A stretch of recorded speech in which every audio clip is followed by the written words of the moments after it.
Hello everyone. Today we are going to start with Unit 4 Part 2. पहले lecture में हम लोग ने कवर किया था central administration under the Delhi सल्तनत और इसमें हम लोग कवर करेंगे provincial administration under the Delhi सल्तनत। सबसे पहले हम लोग देखेंगे इक्ता सिस्टम। तो इक्ता system was a backbone of the administrative structure of the Delhi Sultanate, derived from the Arabic word ikta, which means grant or assignment. The system was essential a form of land revenue administration. Iqta system एक ऐसा system था Delhi administration में जो आपको land देता था कोई भी काम करने के लिए। जैसे कि ये जो वर्ड था, पहले तो ये जानना ज़रूरी है कि ये वर्ड आया कहाँ से था। तो ये वर्ड इक्ता जो था, ये अरबिक वर्ड था, ये आया था इक्ता से, विच मीन्स ग्रांट और assignment. The system was essential for land revenue administration. Mainly land revenue administration को मेंटेन करने के लिए सिस्टम लाया गया था। इस सिस्टम के अंदर the sultan was assigned revenue for a specific piece of land to military officer and noble in lieu to salary. पैसा नहीं देके लैंड दिया जाता था सैलरी के रूप में। The officer known as the muqtis और walis was responsible for collection of revenue from land and maintaining the law and order. दो लोग थे, मुख्तीज और वलीज। ये दोनों जो थे वो बहुत इंपॉर्टेंट रोल प्ले करते थे रेवेन्यू कलेक्शन में, जो कि लैंड से कलेक्ट होता था, ताकि लॉ एंड ऑर्डर जो है वो मेंटेन हो पाए। Muktis was not the owner of land but merely an administrator. He was expected to maintain certain number of troops for the Sultan's service and was also responsible for the welfares of the peasants. Muktis कोई owner नहीं थे land के, but एक administrator थे जिनको इसलिए रखा गया था ताकि वो जो ट्रूप्स था उसको मेंटेन कर पाए और सुल्तान के सर्विस में उनका फुल कंट्रीब्यूशन रहे, या तो पेजेंट्स का वेलफेयर स्कीम्स देखना, ये सब काम जो था वो मुक्तीज का था। The ICTA system was a way to decentralize administration and ensure the loyalty of the military officers. मुक्ति सिस्टम से क्या हुआ? डिसेंट्रलाइजेशन हुआ, पावर जो था वो डिस्ट्रीब्यूट हुआ डिफरेंट लोग में। ये एक बहुत ही अच्छा चीज़ है। जब डिसेंट्रलाइजेशन ऑफ एडमिनिस्ट्रेशन होता है तो एडमिनिस्ट्रेटिव वर्क जो है वो ज़्यादा इफिशिएंटली वर्क हो पाता है। It allowed the sultan to maintain a large standing army without directly bearing the cost. Muqtis and walis. अब मुक्तीज एंड वलीज कौन थे? द मुक्ति और wali was an officer in charge of the iqta. He had several responsibility. Muqti और वली दोनों जो थे ना वो ऑफिसर्स थे जो इक्ता कलेक्ट करते थे। इनके पास सेवरल रिस्पॉन्सिबिलिटी थी, जैसे कि पहला revenue collection. The primary duty was to collect revenue from assigned land. This included land revenue, taxes और trade and commerce and other forms of taxation. तो मेन काम जो वलीज का या मुक्ति का था वो था रेवेन्यू कलेक्शन। ये लोग डिफरेंट टाइप्स ऑफ रेवेन्यू जो समय जनरेट होता है जैसे ट्रेड एंड कॉमर्स से, लैंड से, वो ये लोग कलेक्ट करते थे। मेंटेनेंस ऑफ ट्रूप, ये लोग ट्रूप को मेंटेन करते थे क्योंकि किसी भी चीज़ को मेंटेन करना बहुत ज़रूरी है वरना वो बिखर जाता है। तो वैसे ही अब किसी भी चीज़ को जैसे कि मिलिट्री है तो उसको आपको मेंटेन करना पड़ेगा, क्या नीड्स है मिलिट्री की, तो ये मिलिट्री के ट्रूप्स को मेंटेन करते थे और सुल्तान के सर्विस में हमेशा हाजिर रहते थे। लॉ एंड ऑर्डर को मेंटेन करते थे। Maintaining law and order within the iqta was another crucial responsibility. The muqti had judicial power to deal with local disputes and crimes. Muqtis के पास एक और पावर था कि वो जो लोकल डिस्प्यूट्स एंड क्राइम्स होते थे स्टेट में वो इन सबको सॉल्व कर सकते थे। Welfare of peasants. The welfare of peasants was also responsibility of the Muktis. He was expected to ensure that the peasants were not oppressed and the agriculture productivity was maintained. मुक्तीज का एक और काम था देखना कि पेजेंट्स के welfare schemes को देखा जा सके। अगर प्रेजेंट को ऑप्रेस करेंगे तो एग्रीकल्चर उतना अच्छा नहीं होगा। एग्रीकल्चर के प्रोडक्शन के लिए फर्टिलिटी ऑफ सॉइल कैसे और अच्छा और कितना ज़्यादा प्रोडक्शन हो, इसका काम भी देखना मुक्ति का था। The position of Mukti was not hereditary and was subjected to frequent transfer to prevent establishment of local power base. मुक्ति का पावर जो था वो हेरिडिटरी नहीं था, ये फ्रीक्वेंट ट्रांसफ़र हो रहा था एक लोग से दूसरे लोगों के पास, ताकि इसका जो लोकल पावर बेस है वो एक लोगों के पास या एक हेरिडिटरी के पास ना जा पाए। शाहिबी दीवान। शाहिबी दीवान वॉज द हेड ऑफ दीवानी वज़रत और द फाइनेंस डिपार्टमेंट। तो फाइनेंस डिपार्टमेंट के हेड को शाहिब-ए-दीवान कहा जाता था। This position was crucial for efficient functioning of administration. The Sahibi Diwan had several important function. Sahibi दीवान का बहुत सारा important function था, जैसे कि पहला revenue collection. Overseeing the collection and disbursement of revenue was primary responsibility. Sahibi Diwan ensured that the revenue collection from various इक्तास were correctly counted and for deposited in the state treasury. अब जितना भी revenue इक्ता collect किया जाता था वो अच्छे से collect हुआ है कि नहीं, यह काम किसका था देखने का, साहिबी दीवान का था. ये फाइनेंशियल मैनेजमेंट करते थे, managing state finances including expenditure on administration, military, public work and another की रोल. जितना भी कंट्रीब्यूशन होता था या फाइनेंसिंग होता था मिलिट्री में, एडमिनिस्ट्रेशन में, ये अच्छे से हुआ या नहीं, ये सब काम भी इनका था देखना. ऑडिटिंग देखते थे, हर साल एक ऑडिट रिपोर्ट होता था, अकाउंट्स होता था, जिसमें ये लोग देखते थे कि कोई करप्शंस तो नहीं हुआ रहा, एम्बेजलमेंट तो नहीं हो रहा, कोई फ्रॉड तो नहीं कर रहा. द साहिबी दीवान played a crucial role in maintaining the financial stability of the सल्तनत. अब उसके बाद आते हैं शिक. द टर्म शिक refer to a territorial division within the province. Provinces were divided into smaller administrative units called shiks, which facilitated more efficient governance. शिक एक टेरिटोरियल डिवीजन था जो डिवाइडेड था स्मॉलर एडमिनिस्ट्रेशन में.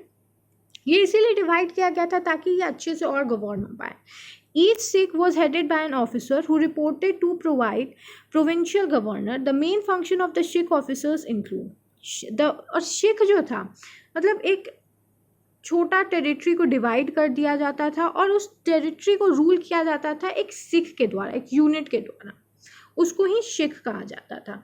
ये जो सिख थे वो प्रोविंशियल गवर्नर्स थे, who reported to provincial governors. शिक्स जो थे वो अपना जितना भी काम करते थे वो प्रोविंशियल गवर्नर्स को रिपोर्ट करते थे अपना काम में भी.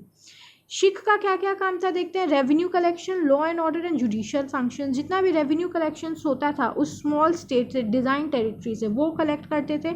लॉ एंड ऑर्डर उस स्टेट का मेंटेन करते थे टेरिटरी को. और जितना भी जुडिशियल फंक्शंस होता था, लोकल डिस्प्यूट या एडमिनिस्ट्रेटिव जस्टिस होता था, वो ये लोग देते थे.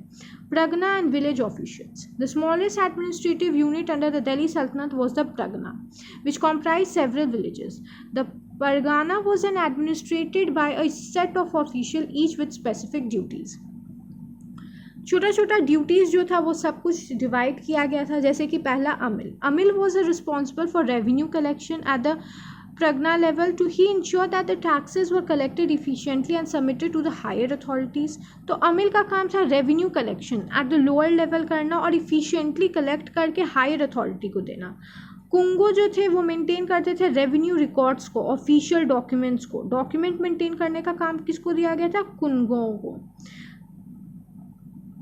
खजानदार कौन थे, ही वॉज अ ट्रेजर. खजानदार ये एक ट्रेजरर थे जो मैनेज करते थे फाइनेंसेस को, प्रगनास का. पटवारी कौन थे, maintain records and was responsible for measuring lands and keeping track of the ownership. जितना भी लैंड का ओनरशिप मेंटेन करना था, ट्रैक करना था, वो था पटवारी का काम. At the village level the administration was manage by a village headman, मुकदमा and village accountable patwari. These officials ensure the smooth functioning of village administration, collected revenue and maintained the records.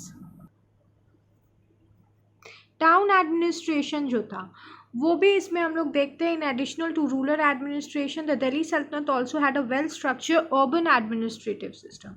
Towns were important center of trade, commerce and governance.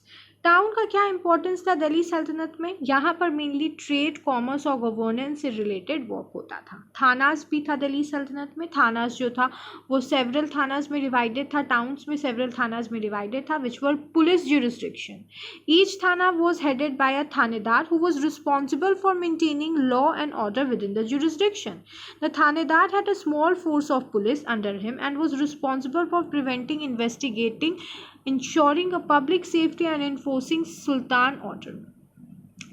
थानेदार का क्या काम था, अपने jurisdiction में कोई भी उनके क्राइम ना हो, इन्वेस्टिगेटिंग ऑफ क्राइम में उनका काम था, पब्लिक सेफ्टी को मेंटेन करना और सुल्तान के ऑर्डर को इन्फोर्स करना. पोस्टल सिस्टम भी था. द दिल्ली सल्तनत had an efficient postal system to facilitate communication across the vast empire. This system was known as Barid and was crucial for administration to stay informed about the development in different parts of the Sultanate. तो दिल्ली सल्तनत में एक बहुत important और efficient system था postal system, जिससे communication जो था vast empire में वो कनेक्ट हो पाता था. ये मेन काम बरीद्स के द्वारा किया जाता था. The postal system was managed by Barid it Mamluk, who was responsible for smooth functioning of the system. The Barid officers stationed at various locations relayed messages quickly using horse relays, ensuring timely communication between the Sultan and his officials. Nature of administration under the Delhi Sultanate. Administration का nature कैसा था? The administration of the Delhi Sultanate was characterized by a blend of centralization and decentralization. Delhi Sultanate में हम लोग दोनों चीज़ देखते हैं, centralisation और डिसेंट्रलाइजेशन था. पावर्स जो था वो डिस्ट्रीब्यूटेड था डिफरेंट लोगों के बीच में भी. While the sultan was the supreme authority of the actual governance and involve various levels of administrative to manage the extensive territories effectively. But जो सुल्तान थे वो हेड थे और वो सारे वर्क को देखते थे और उनका से जो था वो फाइनल हुआ करता था. Centralised authority. The Sultan was the ultimate authority and was responsible for making major decisions related to administration, military, finance and justice.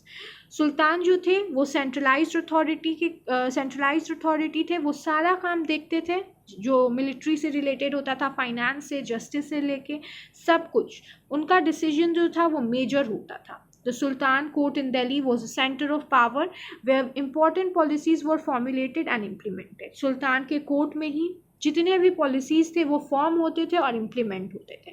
Decentralisation भी हम लोग देखते हैं. While the sultan has centralised power, the execution of policies was decentralised. Iqta system को हम लोग देखते हैं, जैसे कि लोकल ऑफिशियल्स को दिया जाता है कलेक्ट करने के लिए. Integration of diverse regions. The Delhi Sultanate ruled over a cultural and geographical diverse region. The administrative system integrated various local practices and adapted to the regional diversity, ensuring efficient governance. हम लोग दिल्ली सल्तनत में integration of diverse reason देखते हैं, क्योंकि दिल्ली सल्तनत बहुत बड़े क्षेत्र में फैला हुआ था, तो इसमें डाइवर्स रीजन्स में भी वो फैला हुआ था. तो उस जोग्राफिकल रीजन्स में भी वो कितने इफ़िशिएंटली एडमिनिस्ट्रेटिव वर्क को कंटिन्यू कर पाते हैं, ये चीज़ हम लोग देखते हैं. Military administration. द सल्तनत maintain a strong military administration to suppress the rebellion. किसी भी स्टेट का मिलिट्री बहुत स्ट्रॉन्ग होना चाहिए ताकि वो अपने रिबेलियंस को सप्रेस कर पाएँ, डिफेंड कर पाएँ एक्सटर्नल इन्वेजन से, इंटरनल इन्वेजन से. तो इस चीज़ में भी दिल्ली सल्तनत जो थे वो सक्सेस कर पाते हैं. Muftis and provisional governors played a crucial role in maintaining the Sultanate military strength. Judicial strength भी हम लोग देखते हैं. The judicial system was based on Islamic law, Sharia and was administered by the qazis जज appointed by the sultan. The qazis were responsible for educating civil and criminal cases based on Islamic principle. Conclusion. The administrative structure of the Delhi Sultanate was a well-organized system that combined central authority with local governance. जो दिल्ली सल्तनत का administration था वो काफ़ी अच्छा था. हम लोग कंक्लूजन में ये सब चीज़ लिख सकते हैं. ये सेंट्रलाइज भी था, डिसेंट्रलाइजेशन भी हम लोग इसमें देखते हैं. इक्ता सिस्टम था, रोल ऑफ मुफ्तीज था, साहिब दीवान, रेवेन्यू कलेक्शन कैसे होता था, लॉ एंड ऑर्डर कैसे मेंटेन होता था, मिलिट्री का रेडीनेस हम लोग देखते थे. Division of Sultanate into provinces, sheikhs, pragnas and village facilitated effective governance across a degree of regions. The urban and administration, postal service, judicial structure further enhanced the administrative functions of the Delhi Sultanate.